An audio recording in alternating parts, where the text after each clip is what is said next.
ప్రమాణమును మన ప్రమాణంగా ఒప్పుకున్నాం. భూమి ఆకాశములను దృశ్యములు సమస్తమును సృజించిన సర్వశక్తి గల తండ్రియగు ఏకదేవుని నేను నమ్ముచున్నాను.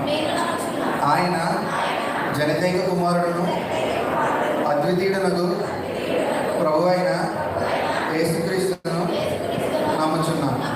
ఈయన జగములన్నిటికీ ముందు తండ్రి నుండి కలిగిన వాడును, దేవుడి నుండి దేవుడును, వెలుగు నుండి వెలుగును, నిజమైన దేవుడి నుండి నిజమైన దేవుడును, సృజింపబడక జన్మించిన వాడును, తండ్రితో ఏకతత్వము గలవాడును, సమస్తమును కలుగు చేసిన వాడనే ఉన్నాడు.